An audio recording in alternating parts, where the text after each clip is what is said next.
Silent Hill F is a masterpiece of a game.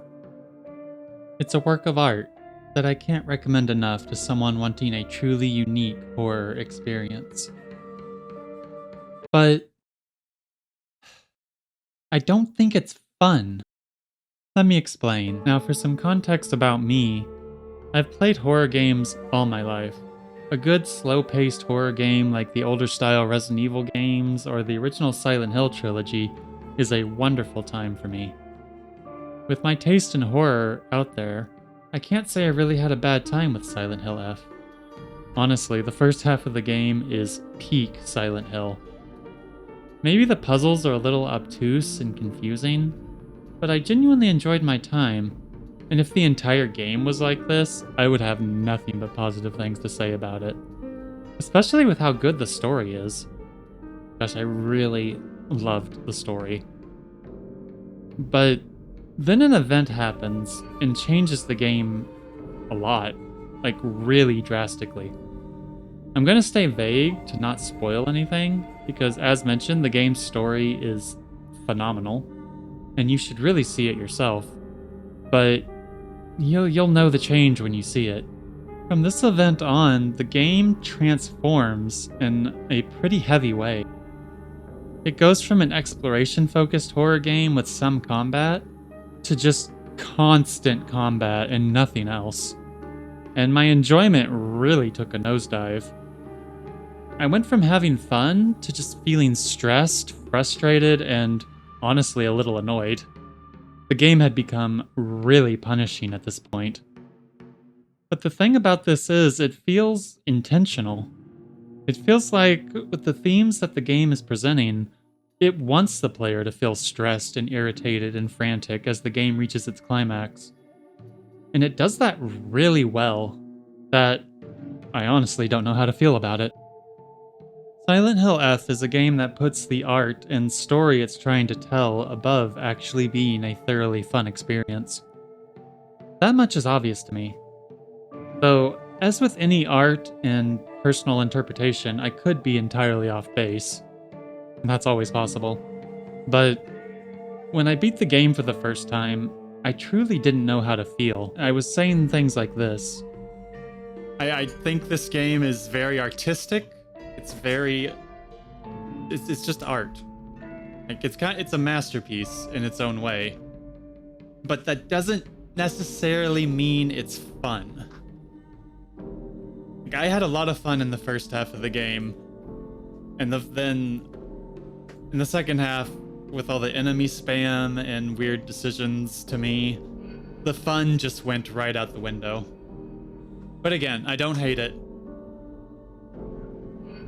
Now, I know the game has a lot of extra context and story added in repeat playthroughs, and I've had a few key things told to me by people who are doing that, but I think I need some time before I attempt to do any repeat playthroughs myself. This game absolutely stressed me out when I streamed it, and honestly kudos to it for it, because I'm usually pretty desensitized to things like this, but I'm also not much of an action game player. It's also a rare case where I don't fault the game for it, though, as well-made art should evoke an emotional response from you, and that response isn't always positive. It did get me thinking if this is the response the game wanted me to have, to really get put in the tragic shoes of the game's characters. Now, it's definitely not perfect. It absolutely has some things I would call outright flaws. Enemy grab attacks feel egregiously unfair at times, especially when they're combined with jump scares. It feels like the game is just getting free damage on you since you couldn't see it coming. Some enemy types overstay their welcome as well, and it kind of felt like there was some translation problems in the puzzles, as the clues given did not make any sense related to what the solution actually was. But you know, I might just be stupid. Also, there's some comparison going around in conversations that the game is like From Software titles like Dark Souls. While I absolutely did feel like one or two of the bosses in the game had a sort of Bloodborne vibe with how they were presented, only missing a really big health bar suddenly showing up. The game as a whole is really not as similar as people make it out to be, and it's more of a meme than anything else, so don't let talk like that put you off. For some positive notes, the way the game presents its story is super interesting and honestly kept me hooked from beginning to end. There's a lot of different items too, with differing effects, and getting further in, you can even make an equipment build with the little good luck charms you can get throughout the game. Kinda felt like they took the criticism Silent Hill 2 Remake got that there weren't enough items to gather, because there's a lot of fun stuff here. The game truly is super nice as a horror fan when it's going slower and letting you explore the beautiful environments too. If only the second half was similar to that. So, with all that said, I really don't know how to rate Silent Hill F. It's definitely not a bad game, and it has fun parts, but it's a rare case of something we don't see much of anymore.